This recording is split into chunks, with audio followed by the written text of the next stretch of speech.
call the meeting to order. City of University Heights, Iowa, City Council meeting. Today is November 9th, 2021, and the meeting is being conducted electronically by Zoom. Welcome, everyone. Roll call, all 5 council are present. And first of all, I asked Council Member Nick Herbold to attend the meeting tonight. I want to express my sincere thanks to Nick for stepping forward for the council appointment after Casey Cook resigned. Because Nick served previously as a council member, he was able to immediately help this council complete many projects. Thanks so much again, Nick, for your service. Well, thank you, Louise and council, for allowing me to be involved. I really appreciated this term, how well everyone communicated about issues. You know, we had thoughtful debate, sometimes on some difficult issues. I think civil discourse is incredibly important for elected officials and clearly lacking in many governing bodies right now. And I'm really excited for the new additions to council. I think they'll be a great fit. I had a chance to talk to Tim and think his background and temperament makes him an especially good fit. And I've also heard really good things about Stephanie. You know, as I transition out of building, zoning, and sanitation, you know, when I was involved with the law enforcement committee last time around, obviously a lot of changes with Chief Kelsey coming on and thought that was a great change. And I think similarly, I've been really impressed with Brian Jensen's work. I don't think he's on right now, but Tim, you'll know, and I know the rest of the council knows, it's a pleasure to work with him. You know, he's been devoted to this 2-year timeline for inspections that you guys all approved a while back at the beginning of my partial term. And he's really speeding through those. I know we haven't been vocal in terms of talking about what his work has been like since he's just been kind of put his head down and been getting the work done. So I think that's been great. And I think he really strikes a good balance between, you know, enforcing compliance, but also not being too heavy-handed. The other thing that I thought was really a highlight of my involvement was Mike Haverkamp's work on the rental application using the Google Forms.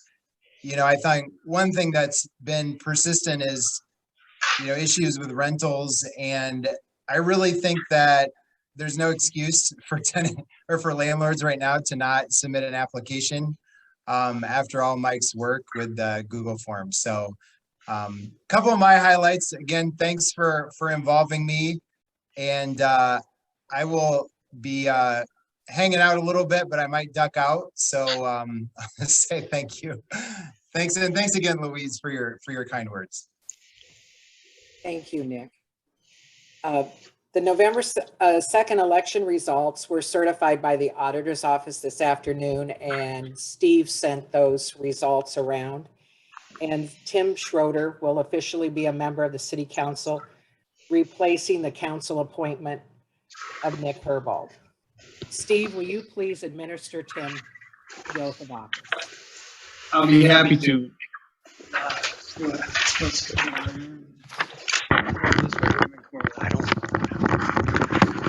So how do you pronounce your last name? Schroeder. All right.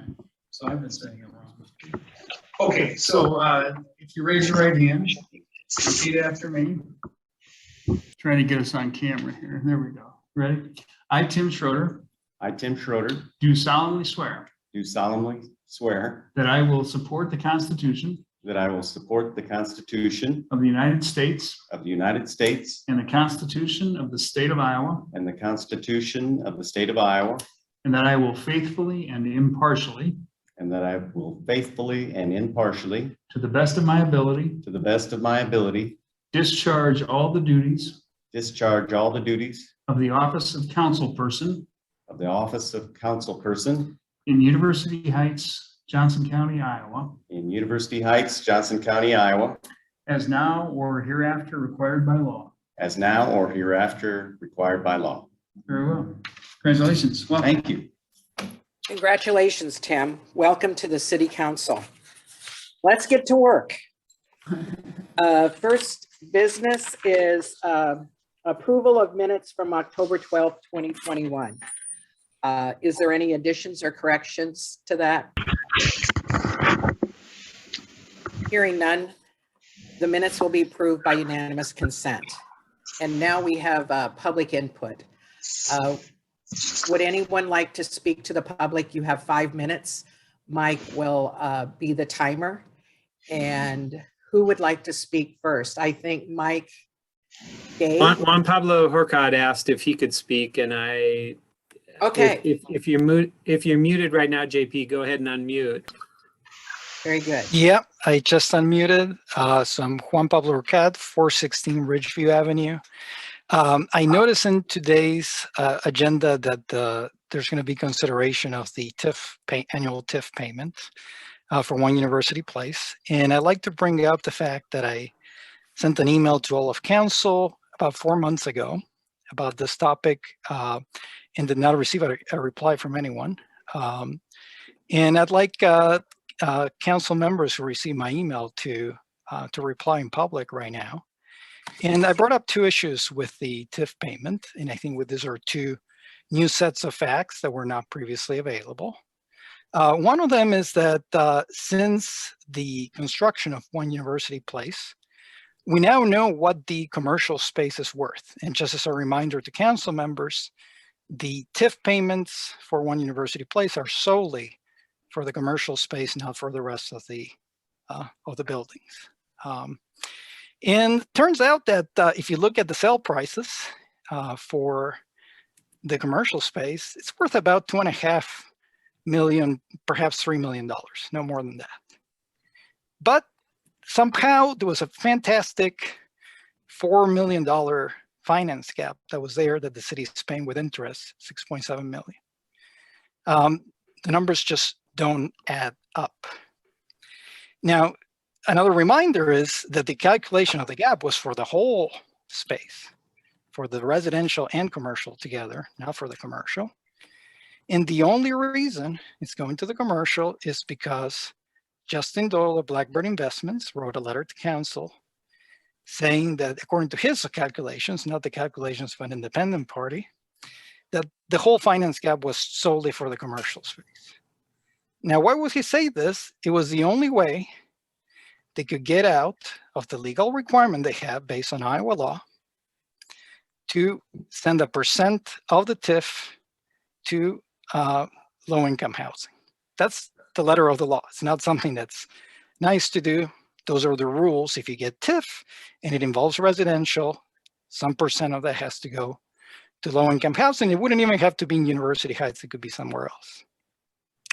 And the new thing that's come out with Mr. Doyle is the investigative report that I sent to all of you that came out in the Des Moines Register. I believe date was June 10th, 2021, where I'm going to quote that Mr. Doyle and Blackbird Investments is being currently sued for failing to pay loans and for embezzlement and deception. And this is several lawsuits, including by one of his partners in One University Place.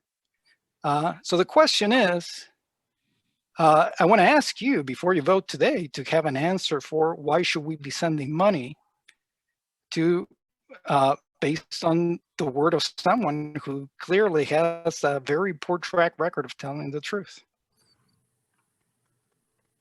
Thank you, Juan Pablo. Okay, would someone else like to speak? I do. This is Sylvia, and Sylvia Quesada, Ridgeview Avenue. The purpose of my comment goes to the misuse and poor use of city money with respect to all this leaf vacuuming. I've noticed that great care was taken to announce other city events. Great expense was made to announce these other expenses, yet the city is paying a considerable amount of money for leaf vacuuming, a service that serves everyone in the community, yet there's very little announcements as to when any of this leaf vacuuming is taking place. The leaf vacuuming already took place, the first one. And I'm not too sure about how that comes out, maybe $3,000, $5,000 a cleanup. But the fact is it was so poorly displayed around the city that hardly anyone participated. And my second concern is that if that is the route this council wants to take, because they've had several years in office to kind of get a program together, and let's not spend any more taxpayer money for the next 2 cleanups or 3 that are taking place, because now we have more rentals that are coming on the market with new tenants, many of whom don't do as one council person said, well, they should just visit the city website. The city government is here to serve, not the other way around. So I don't think you need to be waiting for more wasted taxpayer money for services that we're all entitled to. And lastly, the city spent several thousands of dollars acquiring a brand new city website. That website has the capabilities to round up a really nice email to all of the landlords in town, because we collect and track their email. So you might as well just send out an email blast letting people know that they can participate in the citywide service instead of just leaving it to haphazard planning and some weird philosophy of what government is. And if you don't know what that comment is, I think you should revisit last month's council meeting and listen about the leaf vacuuming. Thought it was a real inappropriate response by that council person. So my basic ask is make sure that we're not wasting any more money. Thank you, Sylvia. Would anyone else like to speak?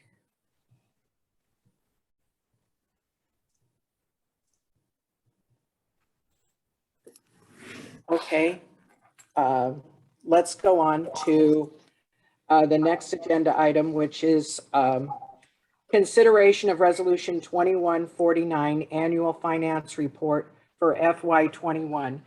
And Steve Cool is here tonight to talk about that. Thank you, Steve. Okay, thanks, Louise.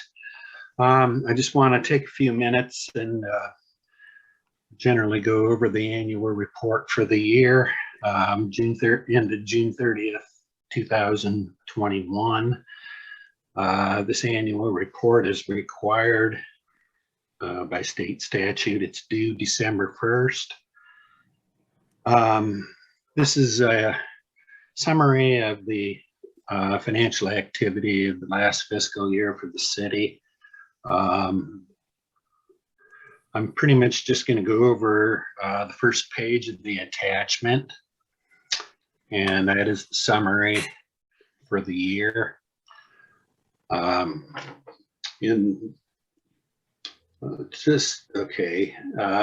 A, these are governmental funds in the city. For University Heights, that's all of the funds. We do not have any proprietary activities. And then in the right-hand column is the budget as was amended back in May for the year.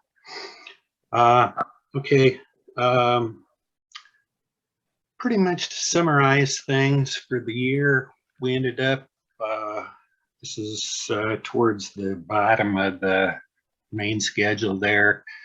We ended up spending $500,000 more than what was taken in. Compared to the amended budget, we were anticipating about $478,000. One thing I want to point out is this is not actually a loss. What it is we've had monies set aside primarily in this last fiscal year. The city spent approximately a net amount of $445,000 on both the Olive Court and the Gulfview Avenue projects. Once the Gulfview project is done and we have final costs for that, we will be working on doing the long-term financing of the net amount. Keep in mind that out of the $450,000 that was spent this year, we did have that money from a few years ago from the lot sales, and that was just a shade short of $250,000. So we do have some net costs that we will have to get long-term financing for. I will be working with Josiah on that to get these projects figured up.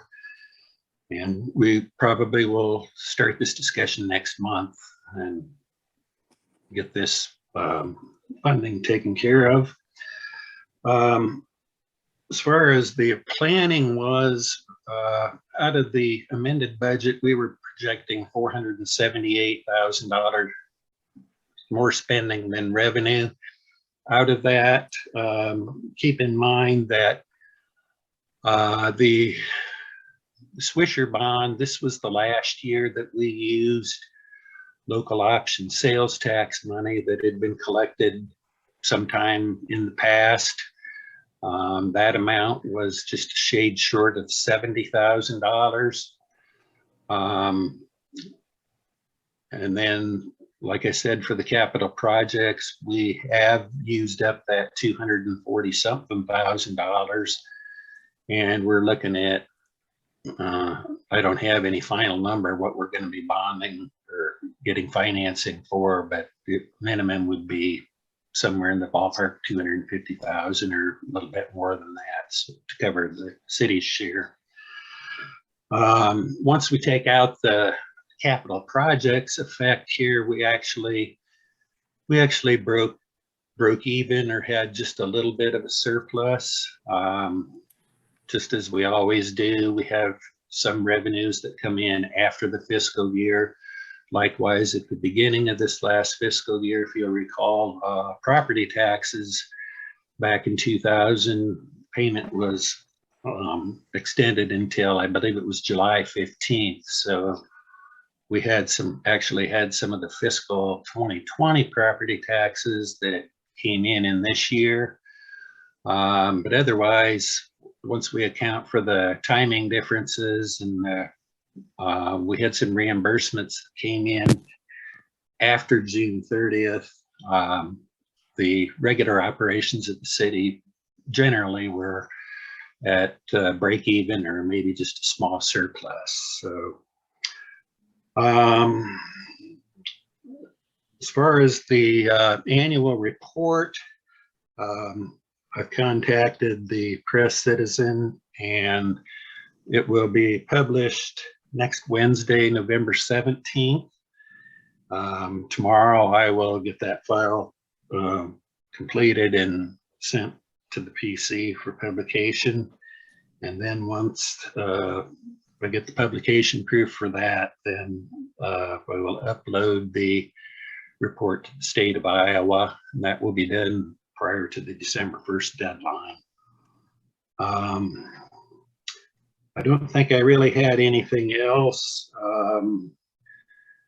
that I wanted to point out. I know one thing that I have been asked over a few times over the last few years is what is the city's bonding capacity?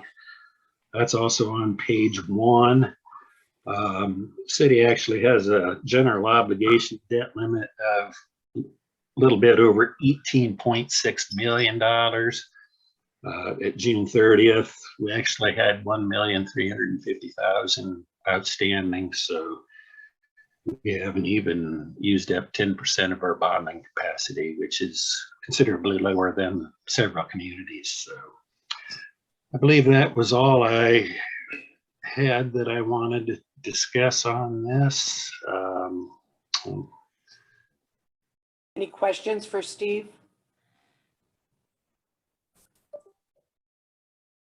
Consideration of Resolution 2149. The annual finance report for FY21 is before you. Is there a motion?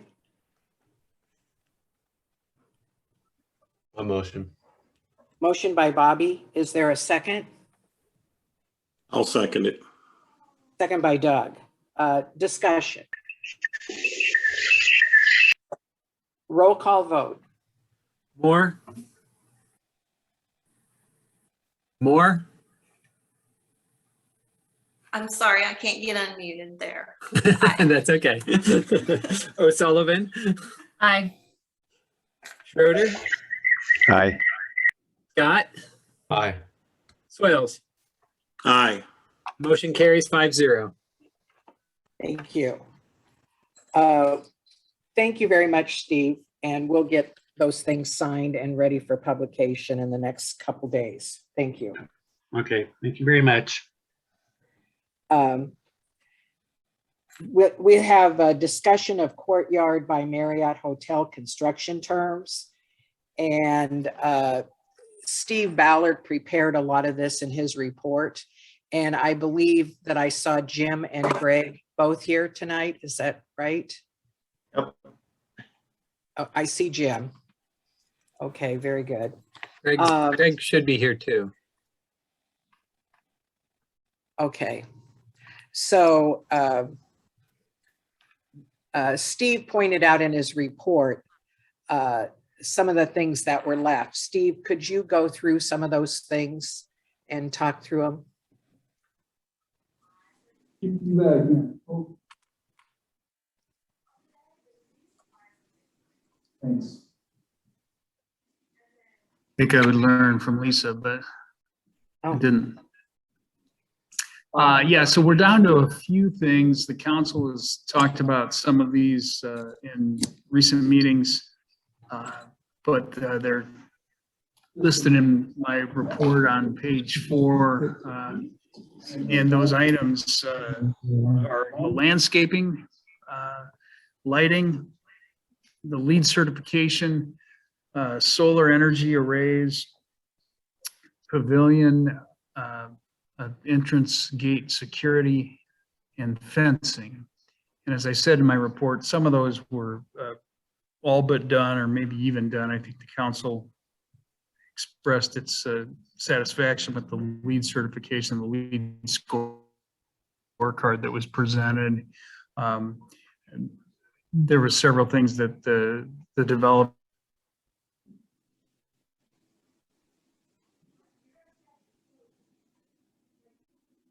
Steve froze up. You kind of froze up.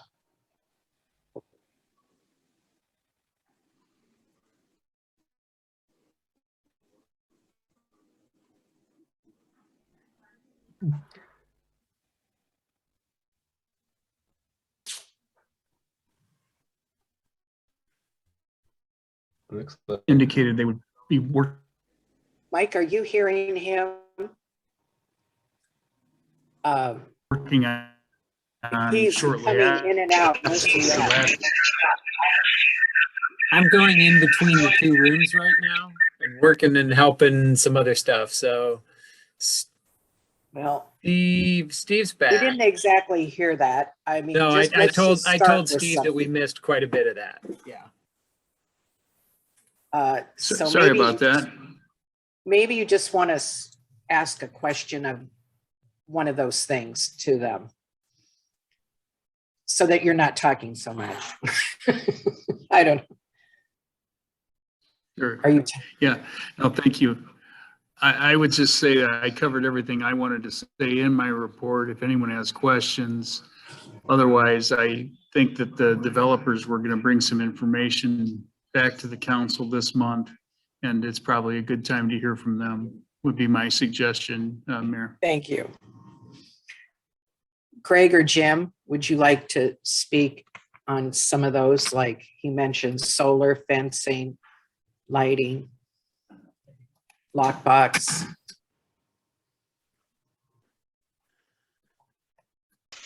You're muted. Jim, are you speaking? Yep. Okay, now I am. Yep. Okay, sorry. I was going to just start with the landscaping. I think most of you got to go over there and take a look. We planted 10 Siberian spruce in kind of interspersed between the 50-foot tall spruce trees that are there. And then we planted 8 flowering. I think those are hibiscus, or I'm not sure what he gave me, but there's some flowering bushes. And then in the spring, we're going to come back with some dogwood, serviceberry, and I don't know, he said he either had elderberry or winterberry would be another one. Most of the other bushes would be bushes that are for feeding birds and wildlife. And they're also in the 10 to 15 foot tall range as well. So that will come in the spring. They didn't have anything left this year, but we got a real good couple rains on the trees, and they look good. Those are fairly fast growing, about 2 foot a year on those Siberian spruce. So they'll come up fairly quickly. So anyway, that's the rest of that area. We'll just intersperse more bushes in there, but that's all the trees that we're showing on the plan. So that's all the tree, and that's really all the trees I can get in there. Those have a diameter of about 15 foot around. So when they start to get bigger, they're going to be touching our fence and actually encroaching out into the neighbors. So other than that, I did talk to, going to the solar, I talked to Robbie Hardware, who's doing a project with us. And I had to tell him I didn't think we were probably going to put solar on, but he said he would take a look at it. He didn't think it was going to be feasible for the type of building we had and the square footage we had. But he's just going to give me some rough numbers on it. It won't actually be like a bid, because we don't exactly know what we're gonna do. He's just going to give me a square foot price, and I'll get that to you here in a week or two. Let's see. Other than that, oh, and Greg was working on the lighting. If he's there, if he's in here somewhere. I know he took more measurements, so. Greg, are you there? Yo, I'm here. I got the measurements on the side of the property now, so we know exactly what they are.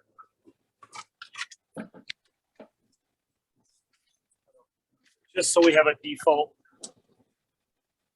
I should probably send that in, but I have them. I haven't sent it in an email or anything, but I have them. So you're going to send the numbers around all the property? Yeah, I can tell you what they are. On the north side, which I call the north side, is 3.1 foot candles at property line and 2.6 foot candles 10 feet away. That's on the north side. And I think he means the railroad track side. Yeah, the railroad track side, yeah. On the west side, I'm at 0.14 at property line. I'm 0.05 at 10 feet west of the property line.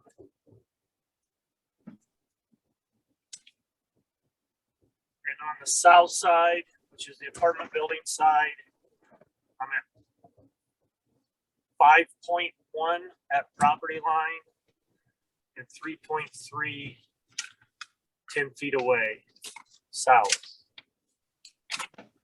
Did you take averages of the area? I did not. I just went to the center of basically. Oh, it's the center. Okay. Yeah, basically the center measurement. Yeah, center. Yeah, just kind of. And I tried to stay between two light poles, so it wasn't, skewed one way or the other. So it's basically the center of two light poles. Okay, and then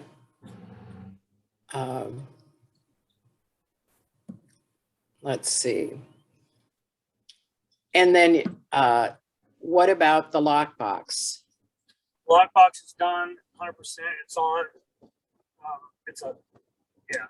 The fire department came and put it on. That was the gate in the back by the apartments that only the fire have a key for that. Correct. Right, okay. And let's see. Were there some other things? Lead certification. That was already answered last month. And that was when he spoke about the scorecard. You remember that, the scorecard? Yeah. Did you want him to repeat that? No, I'm reading it here now. Okay. And I know that not everyone got to look at all of this. And Steve has the resolution prepared. And Steve, part of the resolution talks about getting some of the information and putting some of it at the December agenda. Correct? And that's right. That's right. Essentially, the resolution just sort of advances the clock a little more. From my standpoint, once the council has the information that the council needs or wants to make a decision on whether what's in place is satisfactory or whether the council desires additional things to be done or shown. Once the council has the information it needs to give that sort of direction, well, then I can put the documents together to reflect those decisions by the council. But I think, again, as long as what the information is that there's still more to come. I think the resolution, the way it's written, is probably suitable to just postpone further consideration to December and evaluate the additional information at that point would be my suggestion. And then they can put all of this in writing and have the solar and all the readings. And then the fencing, did we get the fencing? Was that decided last month? I know they talked about the fencing on the railroad side. Fencing The will be plan. going in. Go ahead, Jim. Jim, are you going to talk? Sorry, I thought I heard you there. Sorry. Well, about the fencing, I think it's slated for spring. I mean, I don't know if Greg has an exact date yet, but I know they were going to do it in the spring. Yeah, we can't get on the schedule till spring, so. That's right. Okay. And so how resolution 2148 is written, this would extend it out to the December meeting, and then we could get all of these final things in writing and before the council meeting, so the council can review it and review anything with Greg and Jim also. Does that sound right, Steve? So we have. Yeah, I think mostly, again, like when Jim talks about getting some information from Robbie Hardware, I think the council is going to need that information to decide, what it wants to do. And then I'm going to need an opportunity to incorporate the council's decision into a revised document. So we should have something by the end of November from them. If that information won't be able to take final action. I'm sorry, you freeze up and I might be talking over you, but I don't hear you speak, so. Sorry. But, okay, so they should have information by the end of November, 1st of December, and then that would allow enough time before I believe it's December 13th meeting. What is it? 14th. December 14th meeting. Oh yeah, that'd be perfect. 2 weeks. Okay. Okay. I'll get that done. Okay, very good. So council, consideration of resolution 2148, extending deadline for completion of hotel construction items is before you. Is there a motion? I'll motion. Motion by Sarah. Is there a second? I'll second, Louise. Second by Lisa. Discussion. Roll call vote. O'Sullivan, Aye. Schroeder, Aye. Scott, Aye. Swales, Aye. Moore. Aye. Motion carries 5-0. Thank you. And thank you, Greg and Jim. So Thank be you. sure and get the information back by the 1st of December. Okay, all right, thanks a lot. Thank you.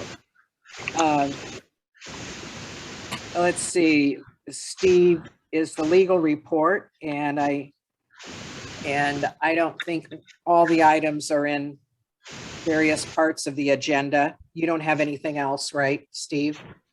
Correct. Okay, very good. We'll go to the city clerk report. Mike? Everything, I gave you the standard report. The other thing this month was that we did have a request to rent the community center in December, and as part of our COVID protocols, we haven't allowed any community events, and I just wanted to take a moment to ask the council if that was something you wanted to consider again, or if you're comfortable leaving things the way they are. Her request was 15, maximum of 15 people. Right. Is that right? It's a monthly group meeting. I believe it's a music group, but I don't hold me to that. Okay, since I go out into the community some and represent the city, I was at an MPO TAC meeting, which is the Metropolitan Planning Organization, that Transportation Technical Advisory Committee. That's why you say MPO TAC. And we were in Iowa City Hall, and you know the size of it. It's bigger than it's wider, it's longer, I'd say.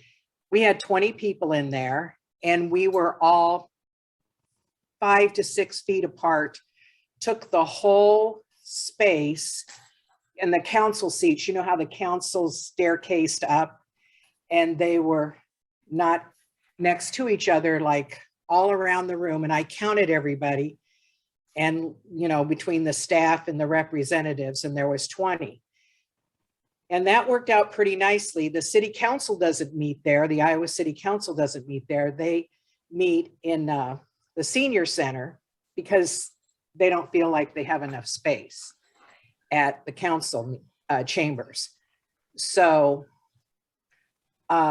anyway, I think our room is smaller, but maybe council would want to consider a number, maybe not. I don't know. I'm just saying this is what I've experienced, and I know I did ask North Liberty. They're meeting back in their chambers. They have a pretty good sized room. But they do space themselves. And so anyway, if we consider something, I'd consider a smaller number. I wouldn't consider 50 in our room. I'd think maybe 20. Maybe. I don't know. I'm just putting that out there to help council discussion. Yeah, I think we could consider it with the limit. That's what you're kind of thinking, Louise. Like maybe we say it's available for groups of a certain size or smaller. That would make sense. I feel like it could be safely used for certain types of gatherings. I don't know what that number is, and maybe we do a little assessment on the space and like how far, spacing people out. So you say the request was for 55 or 15? 15. 15. Oh, I thought you said 50 myself. Oh, I'm sorry. That'd be hard on a regular. Yeah, I guess I'm open to. You want your video on? Sizes. I'm open to 15. I really am. I'd be more comfortable leaving it as it is unless we want to actually work on a document that specifies what we would require. I just don't think it's quite time stop being. You're thinking like cautious. requiring masking and distance, things like that? Is that what you mean by? Maybe what kinds of things you would allow, or I mean, I don't know if you're gonna, you know, have a like birthday party for kids there, or if you're gonna, I don't know what parameters you can set, but I would say that there would need to be some thought given to this, not just, oh, we're gonna set a number and then anything goes. That's my opinion, so.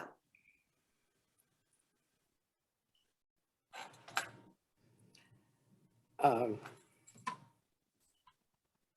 like the Next. IC rec center, like are those rooms available for rental yet? I'm just thinking of it because there's a precedent for like these kind of community rentals in the community. I don't really know, but I know like Iowa City Rec Center has rooms that are probably like similar size that are available for renting like normally. I don't know what they're at what they're doing right now. I didn't check into that, Yeah. but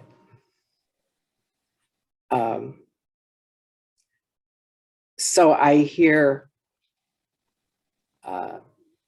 let's see, Doug is open to 15 and Sarah might consider a smaller number. And Lisa would like to keep it closed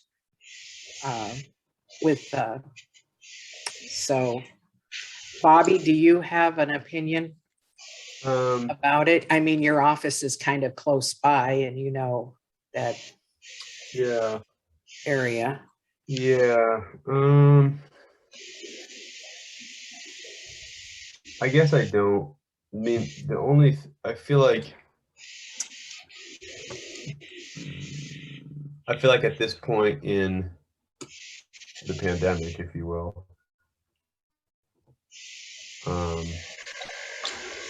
I think people, I don't know, I guess I think people can kind of make a decision for themselves a little bit. I mean, I think everyone's, I don't know, I guess especially if other places, North Liberty, if they're opening up, I mean, I feel like we can let them, if they're feeling comfortable enough with the status of things to have a meeting, then I think that's okay, I guess. Is there any reason we can't reassess every month, literally? I mean, to see which direction the numbers are looking? Council's prerogative, of course, yes. I don't know if I mentioned, but it's very strict that when you go into the city of Iowa City, it says you need to wear a mask and you need to distance. And that was what the meeting was. And sometimes the main speaker would say, I'm going to put my mask down so people can hear me because we're all over the room, and seemed to work out well with, I'm not saying it's, you know, but there was spaced and they wore masks and people wore masks. Everybody had a mask.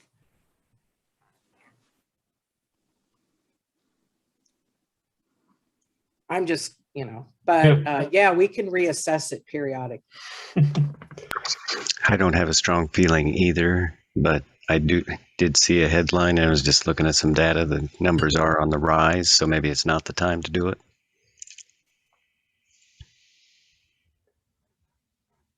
I guess I will throw this out as if I just read an article about a CDC study that looks at the masking, barriers, distancing, and air filtration, air quality, air purification. And the most effective thing they said is the ventilation, air filtration aspect.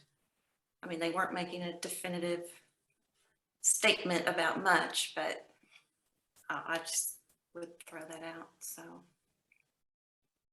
something we don't really have. I feel like I think I'm fine just saying we hold it off, and if there's not really a consensus that everyone's comfortable with it, I'm fine just hanging out where like we've got it for a while too, you know. If everyone's not saying, yeah, let's go full steam ahead, then I'm also fine with waiting. Yeah, and we can reassess another time, but Is that okay with Doug and Sarah? No, yeah, I don't have a problem with that at all.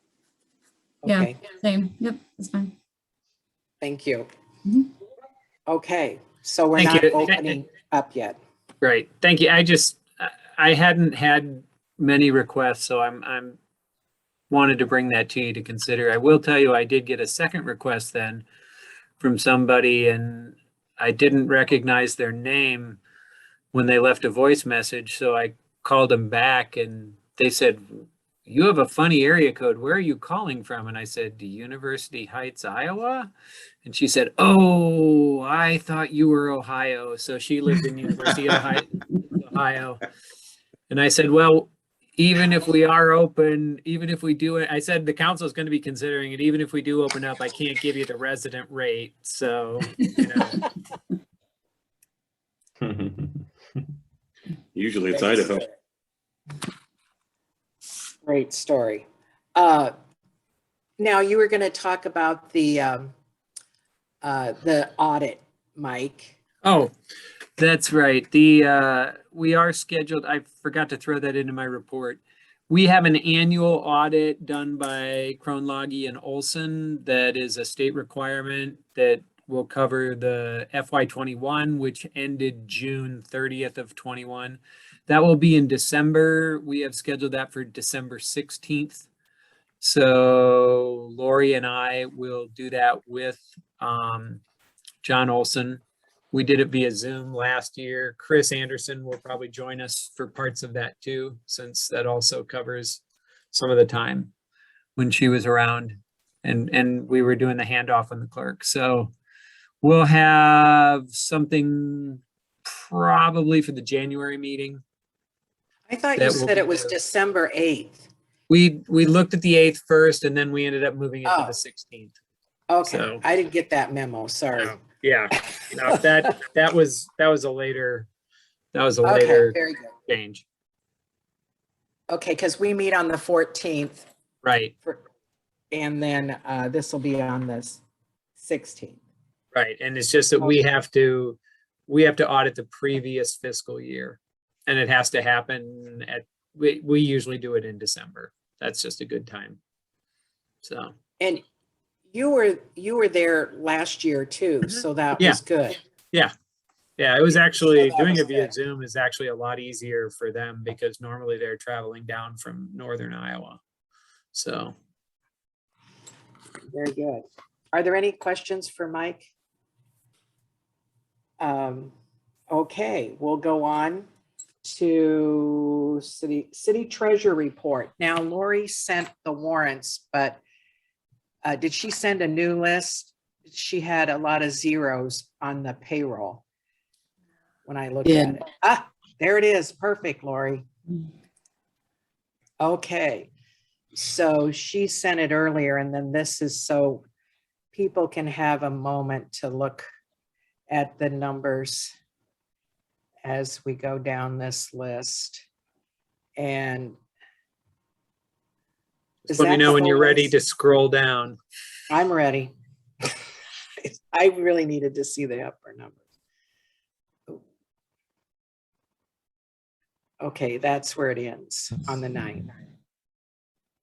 And yeah, very good.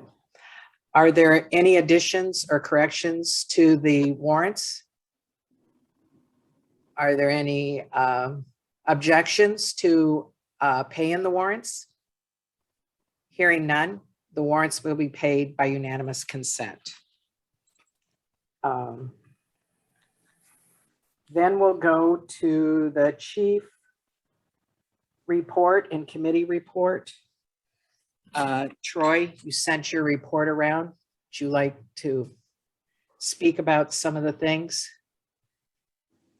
We have an agenda item. Yep, sorry, I stepped away from the monitor for just a minute. Can you all hear me okay? Yes, thank you. I'd like to just touch briefly, if I could, on a few items on the report. One, under other items, B, billing, back in 2019, changed the way that we staff for particularly athletic events. Rather than University Heights absorbing all the costs of bringing in extra staffing, we started to share resources with the University of Iowa. And as part of that, we billed the University of Iowa for those man hours. I recently invoiced $27,754 and change. That just occurred last week. So again, these are expenses that in the past, University Heights absorbed. Now we continue to fully staff for those athletic events, but we bill back for them. So that is money that you will see coming back to the city. If you have not had item C, if you've not had a chance to, and I know I sent my report out late, I apologize for that, but the two-way auditor, Fletcher Freedoms, came back in town. He asked to do a ride along. It would have been easy to say why, but a ride along is something that I would allow any community member. And I, of course, allowed him to come in and ride along. He actually did a walk along with me on a Purdue football game. Never sure exactly how YouTube content creators were going to spin content, but it was, I thought it was a fun piece that he put up. And if you haven't looked at it and have a few moments to kill, you might want to take a look at it. I think it accurately reflects game day in University Heights. And by far, the majority of the comments have been positive towards the community and the event. I think it's just nice to hear, especially anything police related. Item number D, I spoke with Mike Day, and I see Mike is at the community center monitoring. I kind of half expected him to speak. I think I spoke with him at the Purdue game as I was walking around. Yes, you did several times. Yes, one of the football games. And Mike is one of the residents along Kozer who has on numerous occasions expressed his concern about speed of particularly commuting traffic up and down Kozer, trying to shortcut around Melrose. And he suggested something that I had not ever considered or heard considered, and that was placing an all-way stop sign at the intersection of Kozer and Highland. You know, it would add, I don't know, 30 seconds of commute time for residents to and from as they traveled down Kozer, but it would cause vehicles traveling from the George Street stop sign down to Melrose to have to come to a stop halfway along that. Just in our conversation, I said, you know, from a traffic engineering standpoint, I doubted that it was warranted, but there were other considerations beyond just vehicular traffic flow. And I promised him that I would look into it and share it with you all. Since then, I've had conversations with Josiah, with the mayor, with Councilor Swales as the chair of Streets and Sidewalks. And I also know that Kent Ralston with MPO, the mayor had an opportunity to discuss that with him. It's kind of contraindicated, as I understand it from Josiah, from a traffic engineering standpoint. This is not, you know, placement of a stop sign is not something that the MPO historically thinks is a good solution or a good way to traffic calm. But Kent Ralston and Josiah both said that the first step in this would be to renew a traffic study, to do a traffic study again, a speed study, and to look at other factors associated with that section of the roadway, which is also something that Mike and some of his neighbors along Kozer have wanted. So it sounds like that's just a matter of you all making a formal request, and I'm certainly willing to make that request to MPO if that's all what you would like me to do. But that is the next step in the process. So briefly, that's just touching on that, and I did have it as an agenda item because, again, I promised Mike that I would bring this to you all, and I wanted to make sure that that was documented. And finally, something that's not listed, but it was an item on one of my previous reports to council. The only legacy patrol vehicle we still have is an old Ford Explorer Police Interceptor, and I thought that was sold this last month. There are two shops locally that looked at it and said that it has transmission issues. One of the buyers is still interested in purchasing that vehicle, but no longer at what would be fair market value for a running vehicle, more of a salvage price and he's willing to make repairs. So I just wanted to update that sale fell through. And again, we may have to sell it for considerably less, but I would still like to move it out of the back lot and get what I can for it. So that's all I have, unless anybody has any questions. Can I make a comment here? Yes. Okay, Troy, you and I talked numerous times about this, and one of the things you talked about doing a study. Well, that speed sign's been down there for better than 3.5 to 4 months. We've got to have some data on that. I mean, how much more can you do? The MPO has their own, and Josiah said the same thing. He said, what's the data from that? I will try to upload it. I will be honest with you, the last time I tried to dump the data from that, I wasn't successful in doing it. So I'm not sure if I'm doing it wrong or if it's just not recording. It's only working half the time now. It quits at around 5 o'clock yesterday, and it was on today, and then I didn't see it. It quit again today. So maybe they're not getting enough sunshine. It's not getting enough solar power. And that could very well be. I know so we're losing a lot of data because people are going down after dark, obviously, and we've got no way of tracking them. Right, which is why they would put the traffic sensors on the street to actually measure the speeds. And I think that, as you all pointed out, or neighbors have pointed out along Kozer before, there has been some questioning of the, not necessarily the accuracy, but of how meaningful the data is, because as I understand it, prior to my arrival here, the last survey, as you all related to me, was done during a time when the university wasn't in session or it was summer session. So I think that if we can coordinate this with MPO, what I will do is pull that sign so that it's not impacting speed when they do their traffic study. But I will see if I can't download that information for you, Mike. Okay, I'd be very curious to see, because just in my sitting out in my front yard, and I invite any one of you to come out and sit in my front yard and watch between 4 and 5. They're going down the stair at 32, 33 miles an hour, and that's probably average of 28. And it's way too fast with all the bikers and people walking back from the university. It's just unsafe. It's more of a safety issue, I think, too. Mike, can I ask you a question? This is Doug. Sure. Do you notice, how you doing, buddy? Have you noticed a pattern when the speed sign is working versus days that it's not? Do you feel like folks see that and the lights are flashing? Is it kind of a psychological deterrent? Do people slow down when they see their speed at all? And then the days that it's not, you feel like they're just flying like crazy? To some degree. Now, it's been in 2 different places there on Kozer. The first time was right across from my house at 106. And that was halfway down the street. And they'd come down there and they'd see that, and then they'd slow down. And then they kept it slow the rest of the way down to Melrose. Now that it's clear down by the other end of the street, closer to Melrose, they don't even slow down. And sometimes they're actually speeding up when they get there. Yeah, I kind of question why it was so much down further than it has been in the past, like almost up in front of your house, where it kind of stops you from getting a head of steam going down that hill. But, you know, like you just pointed out, that it's at the bottom.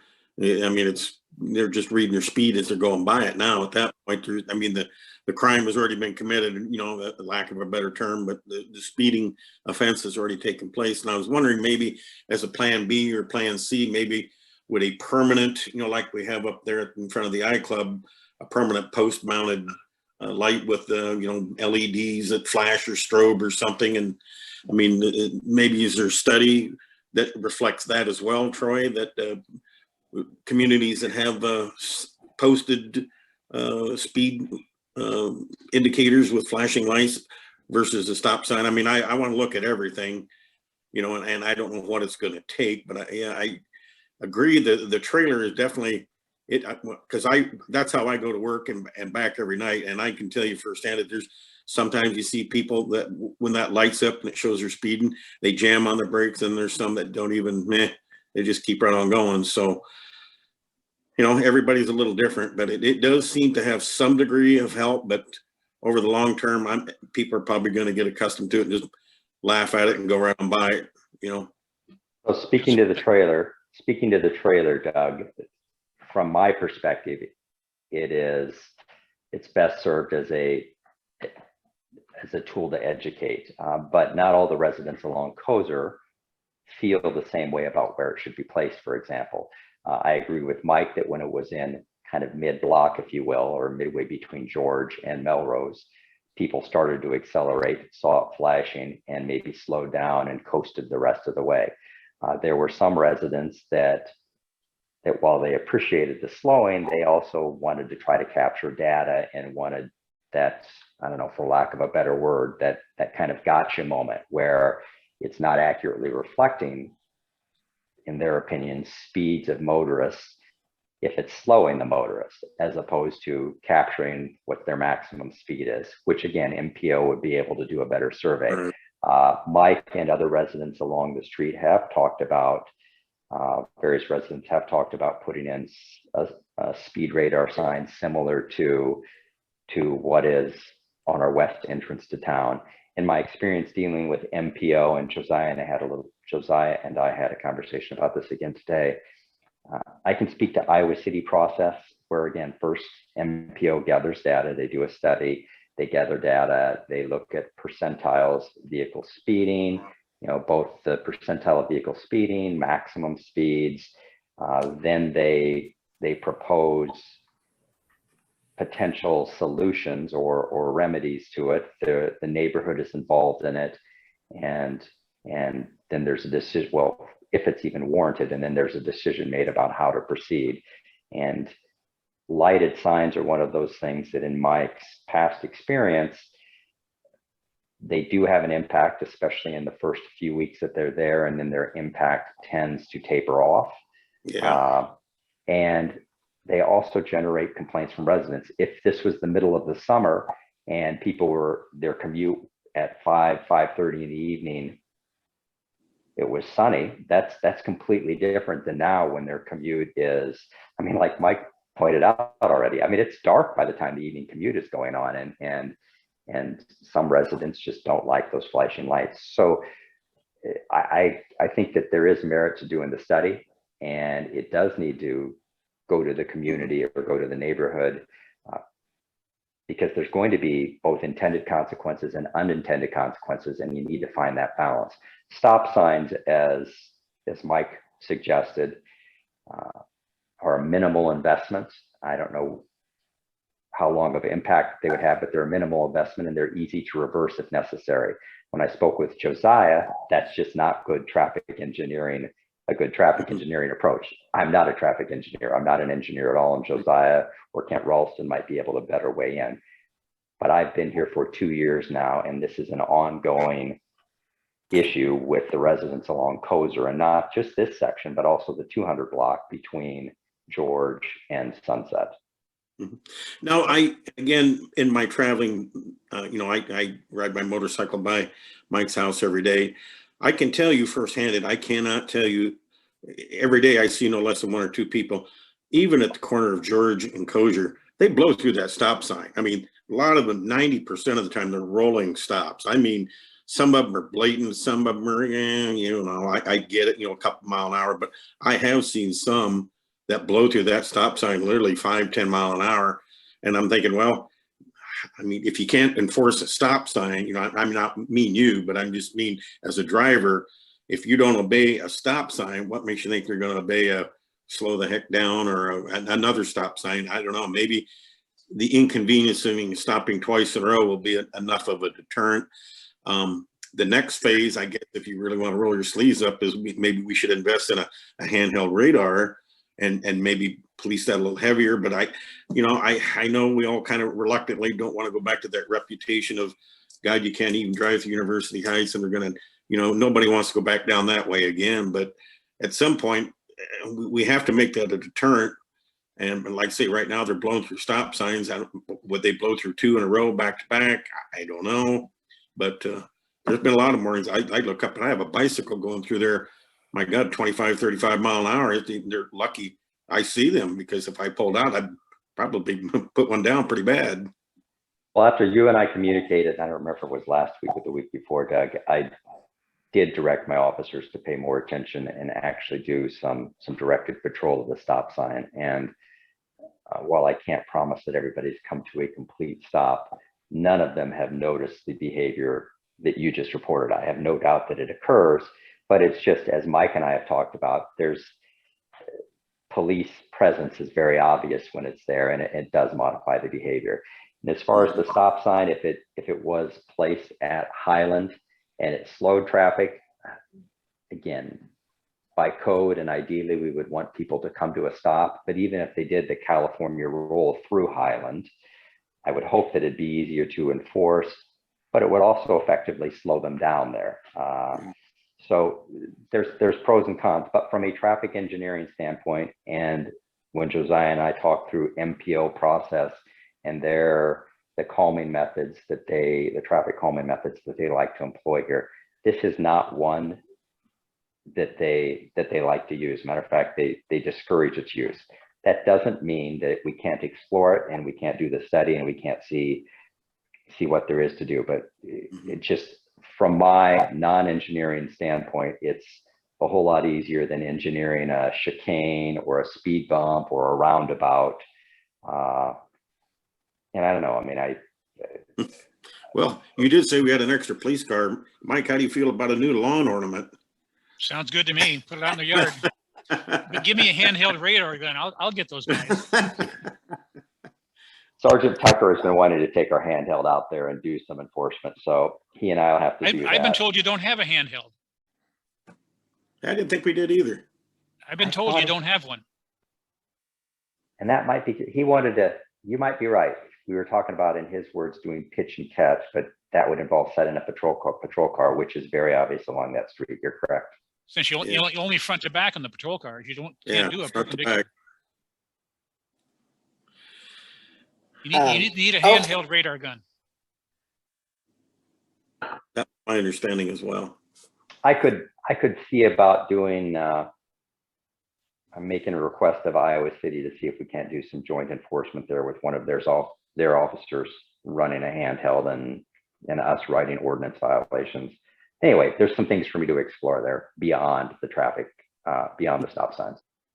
Okay. So there's agreement by the council to have him take this to Kent Ralston and do a study and specifically say, we want to look at what you suggested, Doug, some kind of a flashing light thing, also stop signs, list some things specifically that we want him to look at. Is that okay with the council? Yeah, definitely. Yes, that's Do fine. this study and mention some of those suggestions. And try to reduce the number of people that cut down Kozer. My part too. Don't forget me. That's what Troy brought up earlier when our early discussions was, if you slow that people down enough, they're going to go to the arterial streets is where you want them. You don't want them cutting down through Kozer, either 200 block, 100 block, or whatever, but it'll put them back out to Sunset and Melrose where we want them to come down. Right. We need that deterrent, that's for sure. All right, I'll reach out to the MPO then with under your guidance or direction. And I know that there's a number of residents along Kozer who would be happy to work with the MPO to make this happen. So thank you. I'll move it forward. Yep. This has been long going on for quite a while. So yeah, I'd like to do something about it, I guess. So yeah, this would be a good move. It appears to be getting worse too. In the last year, it's gotten worse and worse.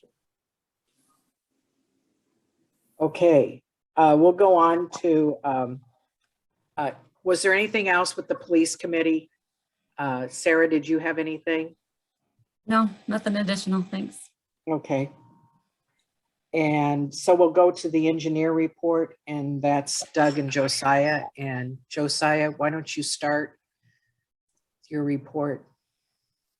It sounds good, Mayor. I submitted a written report. I'll touch on the items here. I'll follow up from last month. We've had this communication with IMON Communications about residential fiber to the home. The update there is that I met with the IMON representatives, the same ones we met with on the Zoom meeting, on site to go over, talk about a number of the items that we all discussed during that council meeting, particularly informing them about current and upcoming city projects in like known utility relocation work that's happening in town, so they could have a good broad picture of what's going to happen here. And so that could be planned with what they're doing. So we had a good discussion for about an hour and went through a bunch of, sort of getting into like the details of like, how does this work and where's this going to go and what streets. And so, like I said, we had a good discussion, but at that time, they were thinking they would have an update at this meeting in November. Some of those questions brought up other impacts to basically their broader community outreach to this, not only the University Heights, but Iowa City and the University of Iowa, and how these routes are going to go. So they are now looking at studying those further and coming back in December with their next update. Second item, the panel replacements project finally did get going. We got a good break in the weather as far as dry weather plus good temperatures for pouring concrete. That did start last Thursday, and I believe that road is probably going to be opened up at the end of the day tomorrow. So that will be on track to get that back opened up within 7 days for those that have their driveways impacted, and also get those roads open before the next home football game. And then, well, I got a miscellaneous item here to touch on. This is actually from about a year ago. We had a conference call with Iowa City Street Superintendent Brock Holub.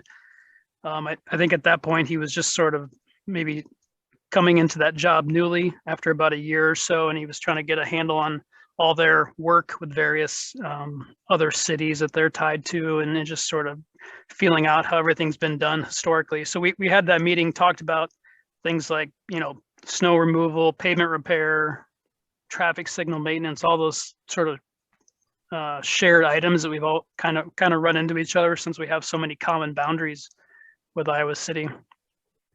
So Brock's intent was to get a good handle on that and update a maintenance agreement, not only with University Heights, but every city and county that they interact with. So we did receive a draft of that last month. And so like I noted in my report, I've started going through that, and I will go through that and with other city staff, notably Steve Ballard. And my plan is to provide comments to the mayor, the clerk, and streets and sidewalks to get some feedback before we reach back out to Iowa City and see how we want to proceed.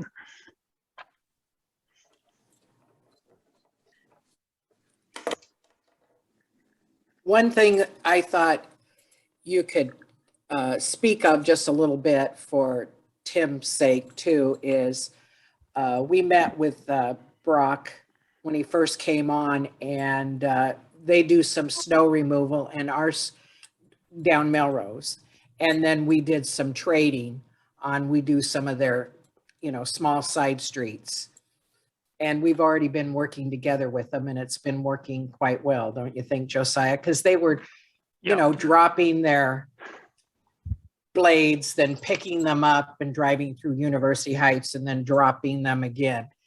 And that was nice when Brock came on to work this out with the city. And I think that may have been an outreach of that meeting as well, where the city of University Heights and Iowa City executed an agreement to share and swap some of those snow removal requirements, particularly on those streets that particularly Lemur and Olive, and those smaller side streets where University Heights is plowing them anyway, so it makes sense to complete the loop and take care of the rest of those streets.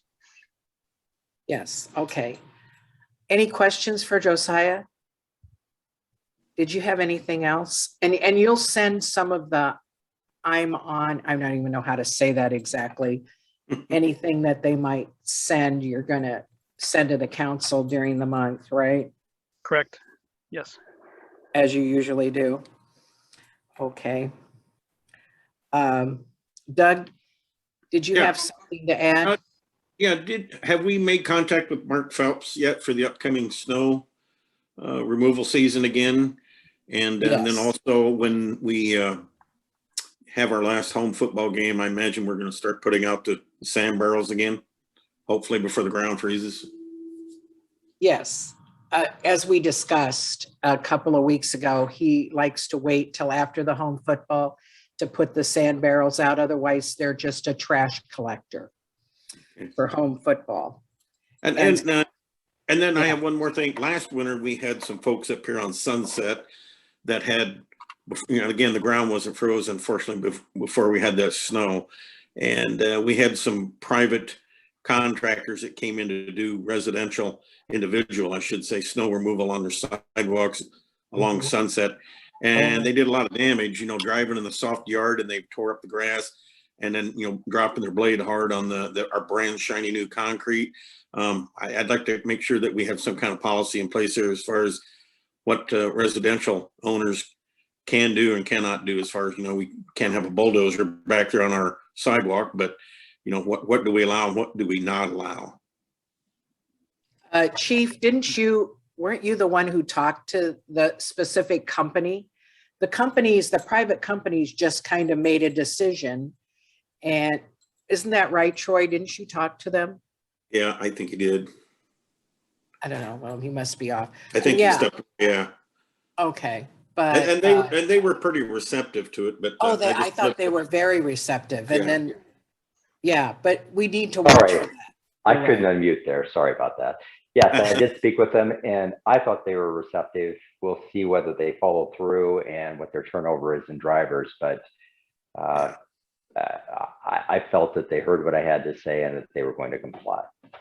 And then last year also, and I know it was a really high amount of snow, but we had a lot of intersections that were stacked up pretty, that made blind spots for folks, couldn't see traffic coming on Sunset. And I just like to make sure that when we talk to Mark, he's got a plan of, skid loader and a dump truck to get a lot of that, the intersections opened up. So it's visually, not a hazardous situation again. But like we had a lot of snow last year too. Excuse me for interrupting, Doug, but also on that, when I dealt with Mark following those events, I mean, he was very good about coming back and clearing them. He was just trying to open up the intersections at the time, and it did create a temporary view obstruction. But again, I thought that he was quick to respond when those were pointed out, to come back with a skid loader or another plow to push it farther off the road. Mm-hmm. Oh no, I was very happy with him, and like I say, I cut him some slack because we did have a very unusual amount of snow in a short amount of time. So I was very pleased with it, but I didn't know if we had a timeline involved to, we got to make sure we keep these intersections open priority wise. I just want to make sure that is addressed.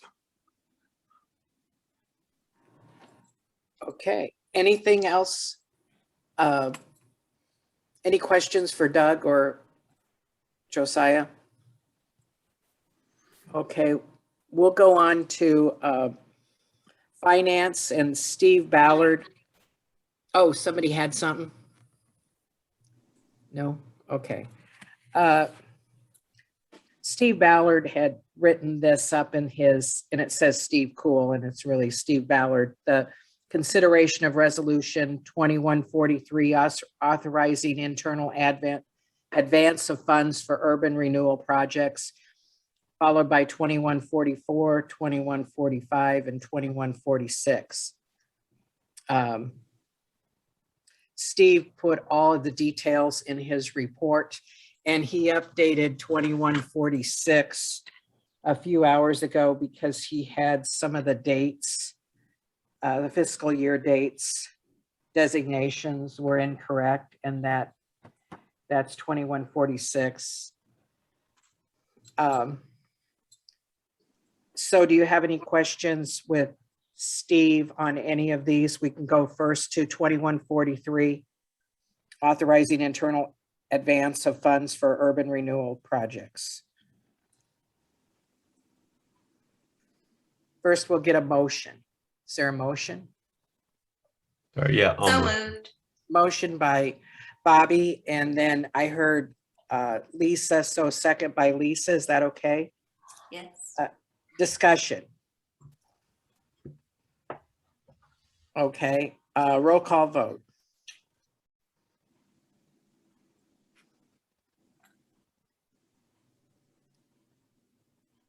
You're muted. Yeah, Mike, we don't hear you. Here I am, committing the same error as everybody else. Schroeder. Aye. Scott? I saw that. I saw the thumbs up. Swales? Aye. Moore? Aye. O'Sullivan? Aye. Motion carries 5-0. Okay, we have consideration of resolution 2144. That is before you. Is there a motion? I'll motion. Motion by Bobby, a second? I'll second. Second by Lisa. Okay, any discussion? So this On is the- the one based on the worksheet, right? This is the one that's based on the developer certificate and worksheet that they filled out. Is that right? That's exactly right, Sarah. And the amounts that are set forth in the worksheet and in the resolution itself are estimates. The actual allocation will be 95% of the actual TIF taxes paid, and 95% to the developer and 5% to the city pursuant to the agreement. But the answer to your question is yes. Okay, any other discussion? Roll call vote. I was gonna Sorry. mention that I'll sit, Okay, since this involves the flow of money to the developer, I'm gonna call conflict of interest because I was a former business partner with Kevin Munson, and I was part of the design of that project, so I don't want any partial opinions being part of it. okay. Is there any other discussion? Okay, Mike, roll call. Scott? Aye. Swales? Aye. Moore? Aye. O'Sullivan? Aye. Schroeder? Abstains. Okay, motion carries 4-0 with one abstention. Okay, now we have consideration of resolution 2145. Is there a motion?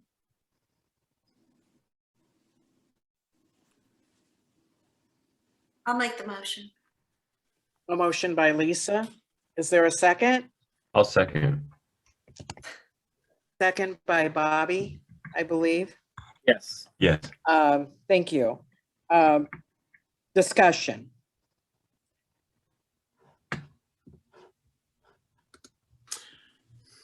Are we ready for a roll call vote? Roll call vote. Swales? Aye. Moore?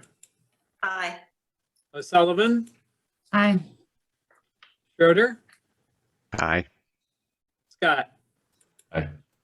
Motion carries 5-0. Okay, now we have consideration of resolution 2146. And this is the new one that Steve sent around with the corrected dates. Approving interfund transfers from the tax increment financing fund to the general fund. Is there a motion? I'll motion. Motion by Bobby. Is there a second? I'll second it. Okay, second by Doug. Yes. Discussion. Roll call vote. Moore? Aye. O'Sullivan? Aye. Schroeder? Aye. Scott? Aye. Swales? Aye. Motion carries 5-0.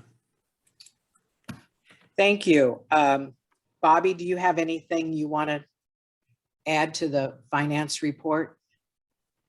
I think Steve Cole kind of covered it. that Yeah, you'd be I don't working have on the- You'd be working on the long-term loan Yeah. with Steve. Yep. Okay, very good. I'll go to building, zoning, and sanitation, and Steve Smith is attending the meeting tonight. from Johnson County Refuse. And it's consideration of Resolution 2147, approving assignment of agreement of Johnson County Refuse to LRS of Iowa City LLC. Now, Steve wrote this up in his report. Steve Ballard did. We have a lot of Steves in town. And hi, Steve Smith. I see you. Hello. Hi. Hi. You hear And me so okay? why don't you go ahead and talk to the council about what this is a little bit. Okay, so. Oh, and Candy's with you. Yeah, she's here. Candy's his wife and they own the company together. So what's happened to us is we've had a company from Illinois called Lakeshore Recycling Systems come to us and want to purchase our business assets and become a company. And they're going to go by LRS of Iowa in here, but also keep our name, Johnson County Refuse, for here. And what's happened is they've come in, made the offer to us, and we need to, we're pursuing that, and we have to assign the contracts, our city contracts over, get approval from you guys to assign it over. They will, one of the things that I had told them from the beginning is they'd have to do very good for my customers and also my employees, and they've come in with a very good package for my employees that I can't even begin to match, because they are a little bigger company, and their health insurance and stuff with a bigger more amount of employees is much cheaper than ours. So and then they will be keeping all of our employees on. I will be staying on and running the company, this area for them. So as far as you guys, there's really would be no change other than approving this. I would still be, they have to follow the contract that we have. I would still be in charge, and my guys would still be, you would still see the same guys at the curb, each Tuesday and when we're doing our things. So with that, I guess we're seeking your blessings to transfer the contract to them. Now you're doing this with all your cities, right? Yes, tell the we council your cities. Yes. We have 17 cities in the area in Johnson, Washington, Benton, and Cedar, and one in Lynn that we have to do this with. Some of them have the clause, 7 of them have a clause like you have, that I have to seek approval from the council city. The others I don't, but I'm going through the same process. At this point, we've got 10 of this. We've been working on this month. We have 10 of the 17 that's already approved for this to go ahead. And now we're here to get your approval.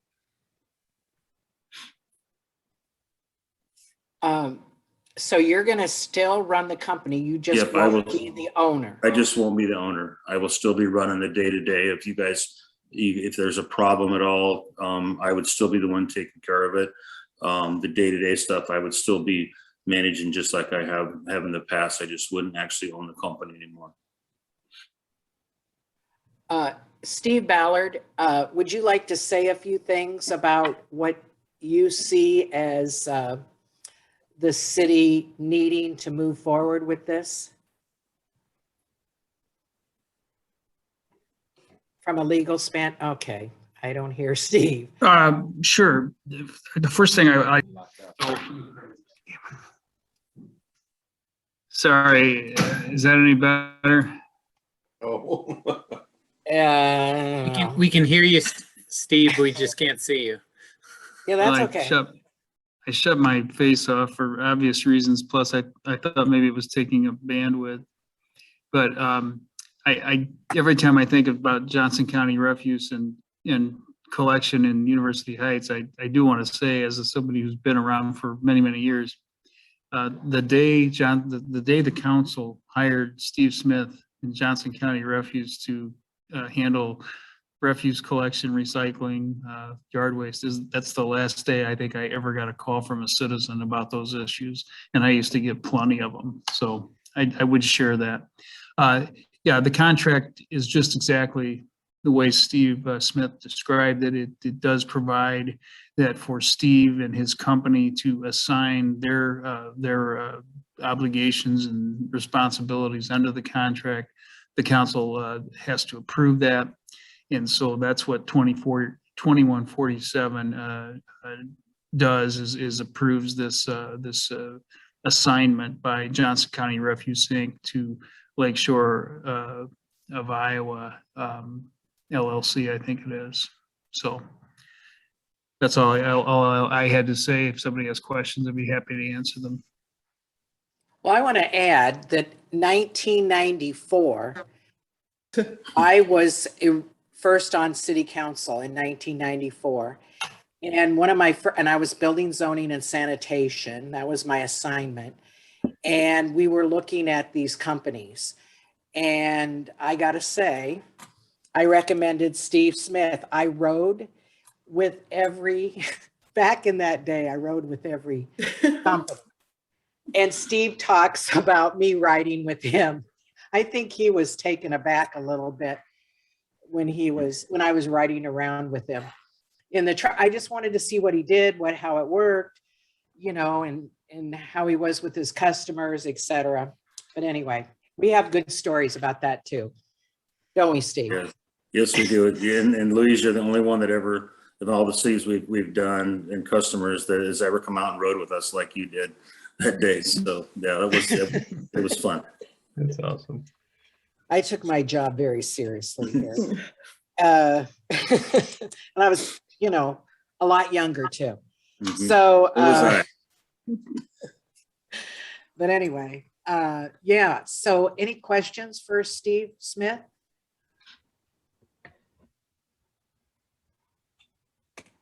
Okay, are we ready to do consideration of resolution 2147?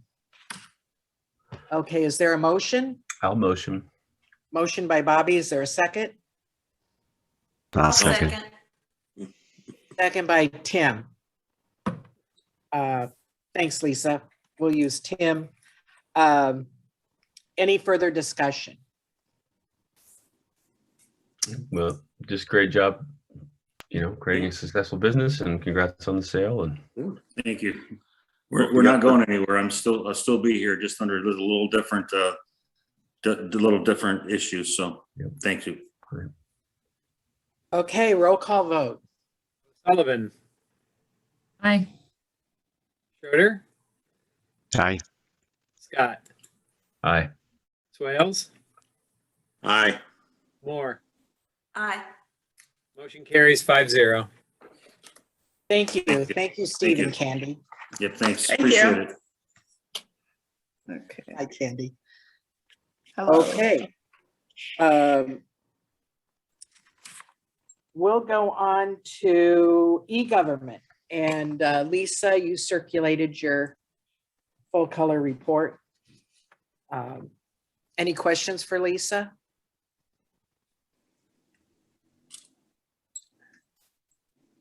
Any comments you wanted to make, Lisa? Final leaf vacuuming is coming up November 15th, and I see a lot of my neighbors already have their leaves ready to go. So that's good. And I had a neighbor walk by today telling me what a hopeless job it was to rake my leaves, and that it's, she appreciates the leaf vacuuming, and it's impossible to predict when we need to schedule it. But